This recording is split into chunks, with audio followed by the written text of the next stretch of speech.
What is up? Good morning, good evening, good afternoon. What Hope is it's a up? wonder. Good morning, good evening, good afternoon. What Hope is it's a up? wonder. Good morning, good evening, good afternoon. What Hope is it's a up? wonder. Good morning, good evening. We got another reaction segment coming back to you. Today we are reacting to one from Patrick CC. How Zack and Cody escaped from Disney. I used to watch Sweet Life. I watched Sweet Life on Deck. Came out when I was a little bit older, but I still watched it just because of the attachment to the original Sweet Life. So yeah, we're not gonna waste any time.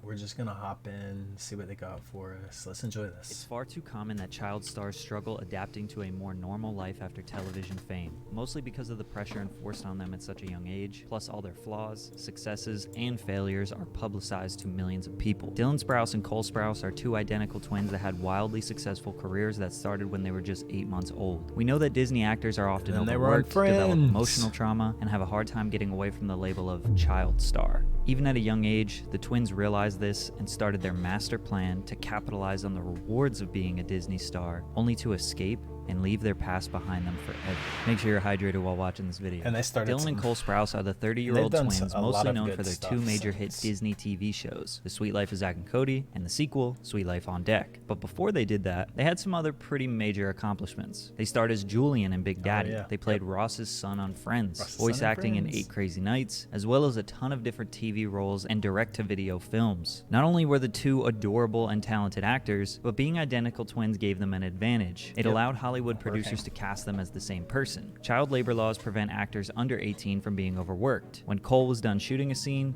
Dylan would step in to do the other, and they would trade off. And producers were able to get double the work out of essentially one kid. 2005, The Sweet Life of Zack and Cody. Danny Callis, who ended up writing the show, always dreamed of doing his version of Eloise at the Plaza, which was a family film about a sweet but mischievous 6-year-old who lives in the Plaza Hotel in New York City. He actually wrote I've the never idea of the show 2 seen that. times and tried to sell it to different networks. When he approached the Heard Disney that. Channel, they actually said to him, "Here's 2 twins. What can you build around them?" He wrote the idea for The Sweet Life for the 3rd time, and it got picked up. The Sweet Life of Zack and Cody was about 2 twin boys who live at the 5-star Tipton Hotel because their mother was an employed singer who performed in the lounge multiple times per week. While she was working or sleeping, the boys would find themselves getting into all kinds of predicaments that they had to work together to get out of. Zack, played by Dylan, was the cool, outgoing, and self-centered brother, while Cody, played by Cole, was the more mature, nerdy, and gentle twin. Exactly the same as Drake and Josh. But what's funny is, Dylan and Cole ended up being very similar to their roles on the show in real life. The boys had amazing chemistry together because they were 1, actually brothers, and 2, had been working since before they had conscious thoughts. The show also followed the hotel owner's daughter, London Tipton, played by Brenda Song, who was a parody character of Paris Hilton. She was scatterbrained, rich,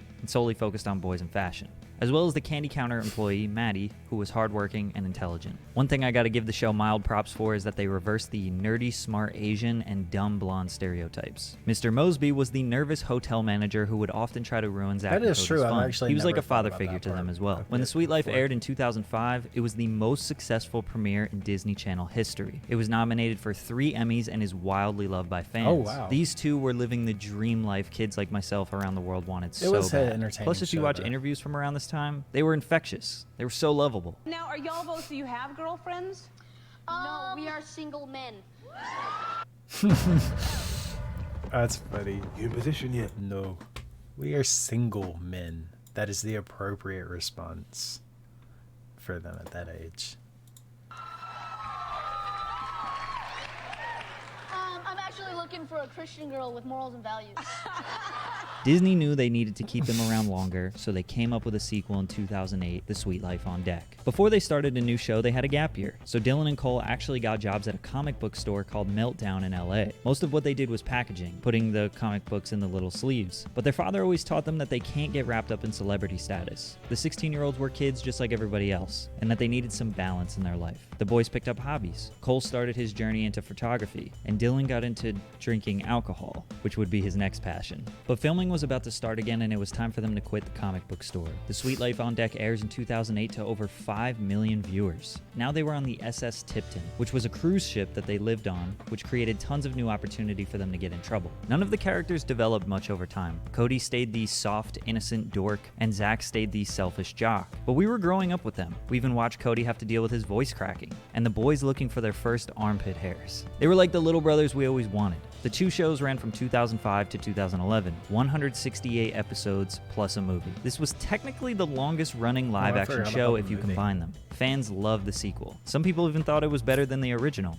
I personally think the original was better, but we can fight it out in the comments. Naturally, like all shows that depend on children, they can only last so long. Dylan and Cole were now 18 and looked vastly different than when they started. But the truth is, they didn't want the Suite Life to end as abruptly as it did. The twins wanted to produce and direct one more season of The Suite Life. They came up with an idea where they graduate high school, move off the ship, and go back to Boston. In their downtime at college, they would meet a single dad with a child at the hotel. Zack and Cody would kind of raise the boy up like a little brother, showing him all the crazy stuff in the hotel, leading him into wacky situations. The final season could have been the perfect way to transition into a whole new show based around the young boy. Cole said that the goal of this was to transition them out of the show, that way the cast and crew didn't have to lose their jobs that they had for the past 6 years. Disney executives laughed in their faces for the idea they came up with, which led to a 5-year hiatus in acting.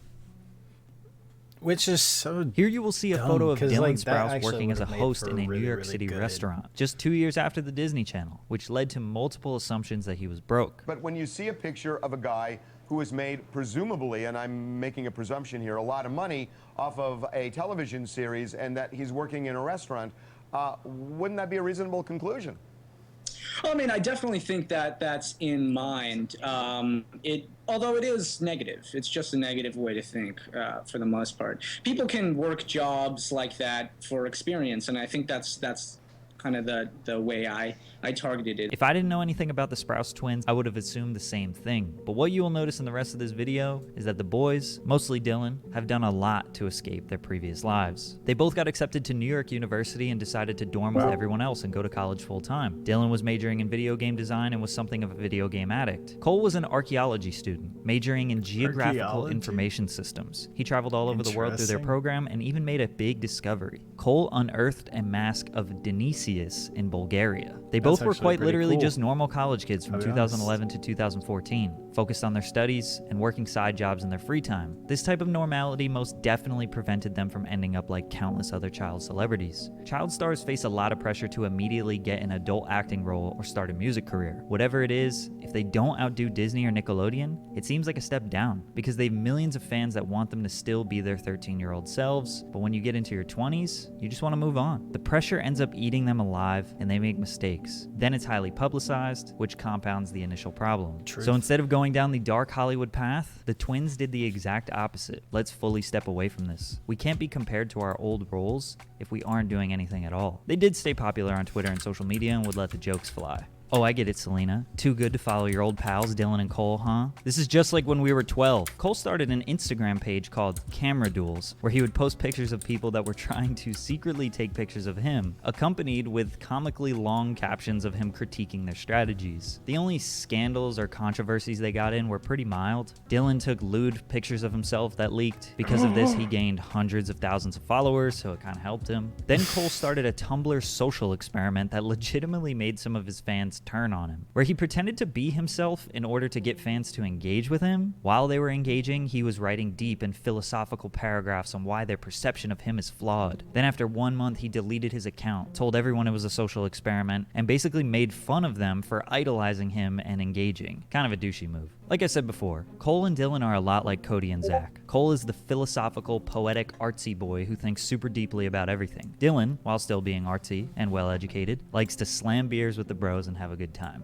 We get it, you're Dylan Sprouse, and you're livid about games and journalism, even though you can't fight me IRL. Catch these hands? We are as the sun. The rays come bearing to our soft-spoken souls, dancing torpidly upon the frail shudder of angst. You're Insta. Remember when I said Dylan discovered his love for alcohol at age 16? Due to his love for history, he became interested in the ancient alcoholic beverage mead, which apparently is the oldest alcohol ever that can be traced back 8,000 years. It's a fermented beverage made of honey, water, and yeast. During his college years, he would practice making his own mead. Some batches were good, some were terrible. But no matter what, he and his roommate Matt got drunk. When Dylan graduated college, he was taking some acting gigs, but he had more free time and wanted to pick up a hobby. Since he was passionate about brewing, he got an internship at a distillery called Kings County in Brooklyn. Working there and getting immersed into this world made him realize how badly he wanted to pursue this hobby into something bigger. The All-Wise Meadery was born, which is his Brooklyn meadery where he actually makes the alcohol himself.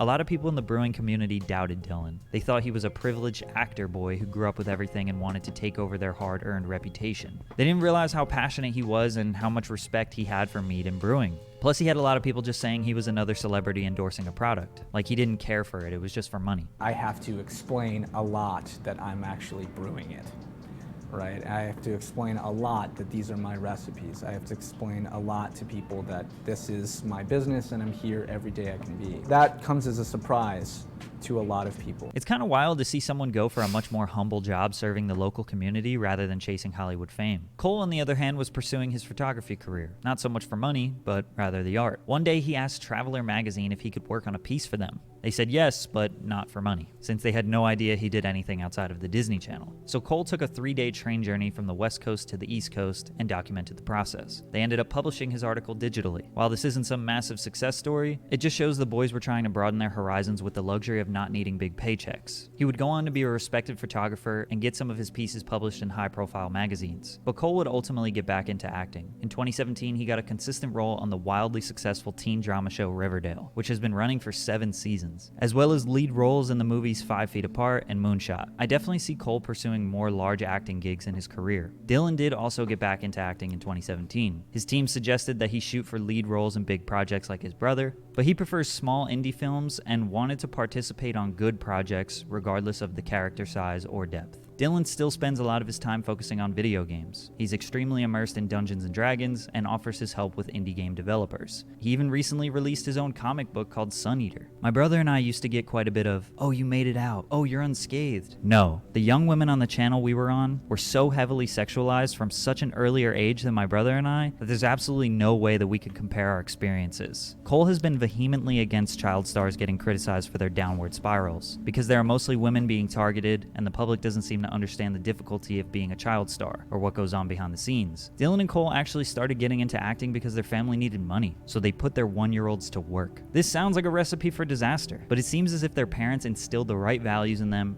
to maintain balance as a celebrity. Some people believe Disney exhausts and overworks children for our entertainment. Cole says that they didn't suffer as much trauma since they were boys, which could be very true. I also believe that stepping away from the spotlight and pursuing something normal was the key to them maintaining their sanity and integrity. Although they look back on their past fondly and came out unscathed, we will never get a Sweet Life of Zack and Cody reboot. But That's all the time if Dylan and I are going to do a Sweet Life reboot, and we go, no, absolutely not. Honestly, confidently, no. That was good. I hope you guys enjoyed that. I enjoyed that. That's all for that, though. We'll have another one next time.